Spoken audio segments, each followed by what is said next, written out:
حضرت امام بری سرکار رحمۃ اللہ علیہ کا نام مبارک ہے شاہ عبد اللطیف قادری، اور آپ کی شہرت ہے حضرت امام بری سرکار سے۔ حضرت امام بری سرکار رحمۃ اللہ تعالی علیہ کی عادتیں بڑی اچھی تھیں، اخلاق بڑے پیارے تھے، سیرت بہت اچھی تھی، کردار و گفتار میں سبحان اللہ اللہ کے محبوب علیہ الصلاۃ والسلام کی سیرت کی جھلکیاں نظر آتی تھیں، اور جو آپ سے ایک بار مل لیتا وہ خواہش کرتا تھا کہ حضرت سے دوبارہ میری ملاقات ہو جائے۔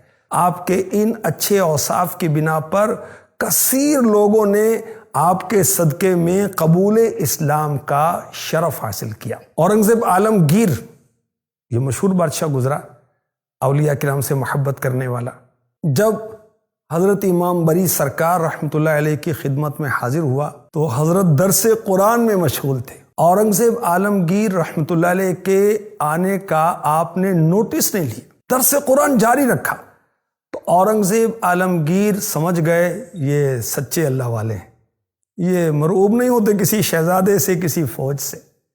اب حضرت امام بری سرکار رحمۃ اللہ علیہ نے اورنگزیب عالمگیر کی دلی کیفیت جان لی، اور اورنگزیب عالمگیر کو دیکھ کر کہا الا ان اولیاء اللہ لا خوف علیہم ولا هم يحزنون، سن لو بے شک اللہ کے ولیوں پر نہ کچھ خوف ہے نہ کچھ غم۔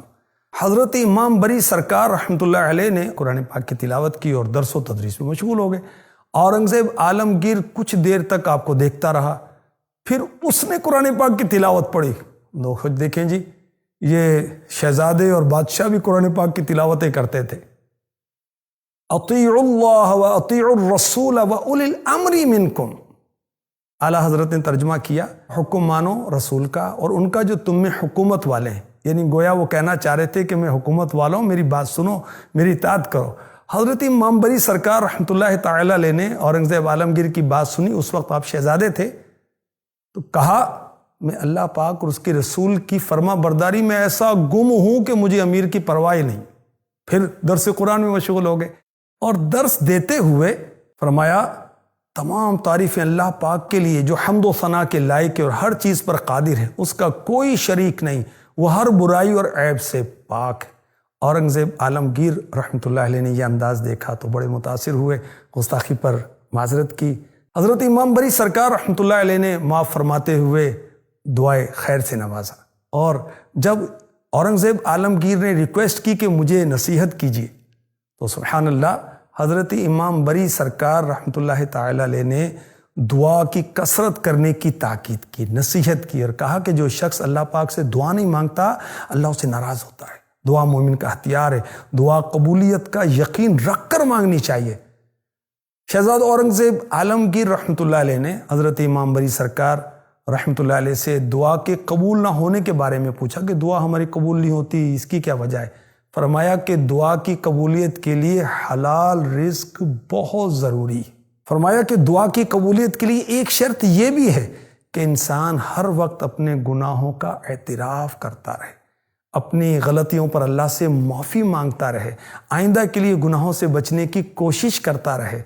اس طرح انسان کی دعا قبول بھی ہوگی اور وہ گناہوں سے بھی بچا رہے گا۔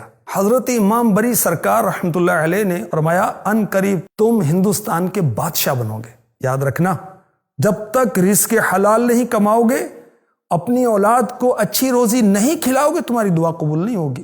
کیسا اثر ہوا کہ شہزادہ اورنگزیب عالمگیر بادشاہ بن گیا، مگر ساری زندگی قرآن پاک کی کتابت یعنی قرآن لکھ کر اس کے حلال روزی سے اپنا گزارا کرتا تھا۔ اللہ اکبر۔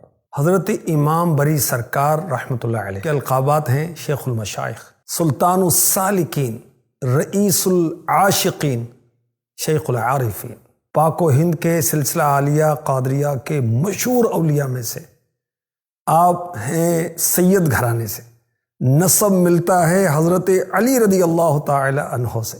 1026 سنہ ہجری میں آپ کی ولادت ہوئی۔ ابتدائی تعلیم اور تربیت اپنے والد سے حاصل کی۔ آپ کی خواہش تھی کہ میرا بیٹا اسلام کا نام روشن کرے۔ خوب تربیت کی، خوب ان کو نوازا، اور حضرت امام بری سرکار رحمۃ اللہ تعالی علیہ کی شادی بھی سید گھرانے میں ہی ہوئی۔ حضرت امام بری سرکار رحمۃ اللہ تعالی علیہ مرید کن کے تھے؟ غوث اعظم کے پوتے کے۔